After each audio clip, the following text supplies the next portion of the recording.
जय हिंद साथियों, फाइनली बहुत ही बेसब्री इंतजार के बाद सहारा इंडिया रिफंड पोर्टल लॉन्च हो चुका है। तो आज मैं इस वीडियो में इस सहारा इंडिया पोर्टल का सच्चाई के बारे में बात करने वाले हैं। क्या ये जो पोर्टल बनाया गया है निवेशक के हित में है या फिर सहारा के हित में है या फिर सरकार के हित में है। तो यदि आपका भी पैसा सहारा इंडिया अंदर फंसा हुआ है और अभी तक आप यदि इस वेबसाइट में क्लेम नहीं किए हैं तो थोड़ा देर रुक जाइए, उसके बाद क्लेम करना, उसके बाद डिसीजन लेना क्या इसमें क्लेम करना चाहिए या फिर नहीं। तो सबसे पहले हम माननीय सुप्रीम कोर्ट का आदेश के बारे में बात कर लेते हैं कि माननीय सुप्रीम कोर्ट इस मामले के बारे में क्या मंजूरी दिया था। तो माननीय सुप्रीम कोर्ट ने 5,000 रुपये की मंजूरी ली थी और इसके लिए सहकारिता मंत्रालय को सौंपी थी कि 5,000 करोड़ रुपया निवेशक को लौटा दिया जाए। जहां पे ये भी बात बताया गया था जब सहारा इंडिया का पैसा निवेशक को लौटाया जाएगा उस समय पूरी तरीके से ट्रांसपेरेंसी को बरतना है, पूरी तरीके से ट्रांसपेरेंसी के साथ पैसा लौटाना है, यानी कि पूरी तरीके से गाइडलाइन जारी करना है कि किस तरीके से सहारा इंडिया निवेशक को पैसा मिलने वाला है, कितना कब मिलने वाला है। लेकिन अभी तक कोई भी सहकारिता मंत्रालय के ऑफिशियल वेबसाइट में इस तरीके से गाइडलाइन नहीं जारी किया गया है। तो फर्स्ट जो झोल यानी कि फर्स्ट जो बात है जो सरकार हम लोगों से कुछ छुपाना चाहती है यहाँ पे नज़र आ रही है। अब यहाँ पे एक और स्क्रीनशॉट आपको दिख रहा होगा जहाँ पे कब आपने पैसा जमा किया था, कितना आपने पैसा जमा किया था, इसकी जानकारी ली जा रही है। जबकि यहाँ पे इससे कहीं ज़्यादा जरूरी था कि आपका मैच्योरिटी अमाउंट कितना है उसको जानना, नहीं तो फिर यहाँ पे दोनों अमाउंट जानना जरूरी था कि इतना आपने जमा किया था, कितना यहाँ पे मैच्योरिटी हुआ है, ये सारी बात जानना उनको जरूरी था। लेकिन मैच्योरिटी अमाउंट को उन्होंने यहाँ पे नहीं पूछा है। इसका मतलब है कि जब आप अप्लाई करेंगे उसके बाद सरकार निर्णय लेगी कि आपको कितना पैसा देना है।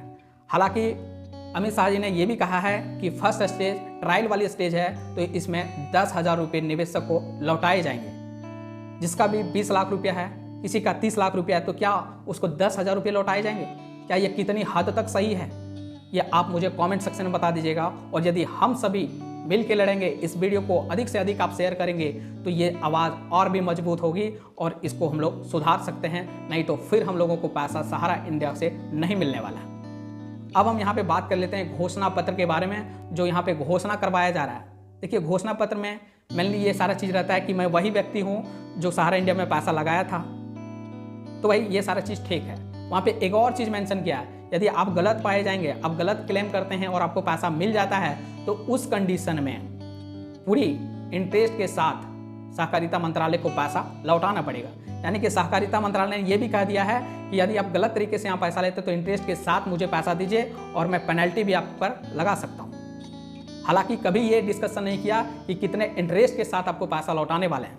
मैं इस पर भी एग्री करता हूं कि यदि कोई गलत तरीके से पैसा इससे निकालता है तो उस पर कानूनी कार्रवाई होनी चाहिए। और उसी में एक बहुत ही खतरनाक बात लिखी हुई है कि यदि आप यहाँ पे क्लेम करते हैं उसके बाद आप कहीं और किसी मंच में जाके क्लेम नहीं कर सकते।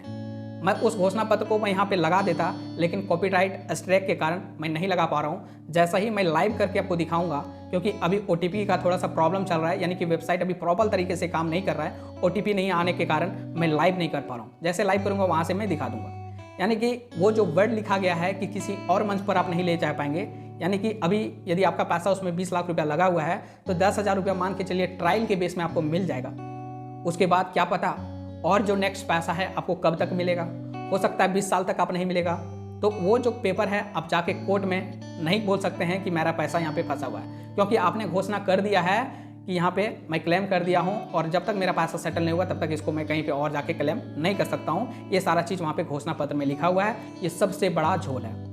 अब निर्णय लेना है क्या यहाँ पे क्लेम करना चाहिए या फिर नहीं करना चाहिए। देखिए, डिसीजन आपका होना चाहिए, लेकिन यदि आपका अमाउंट 10,000 रुपया तक है तो रिस्क लेके यहाँ पे क्लेम कर दीजिए, शायद आपका पैसा मिल जाएगा। लेकिन ज़्यादा अमाउंट है तो थोड़ी देर और रुक जाइए और कुछ दिन के बाद हम लोग क्लेम करेंगे। जैसे कुछ नया अपडेट आता है, यदि हम लोग इस आवाज़ को बुलंद करेंगे तो शायद कुछ नया अपडेट आ जाए। तो इस वीडियो को अधिक से अधिक शेयर करिए और उसमें क्लेम करना है या फिर नहीं, फाइनली आपका डिसीजन है। मैं ये वीडियो सिर्फ एजुकेशन पर्पस के लिए बनाया था। तो आज के लिए इतना ही, फिर से मिलता है नेक्स्ट वीडियो में। तब तक अपना सेहत का ख्याल रखिएगा। जय हिंद, जय भारत।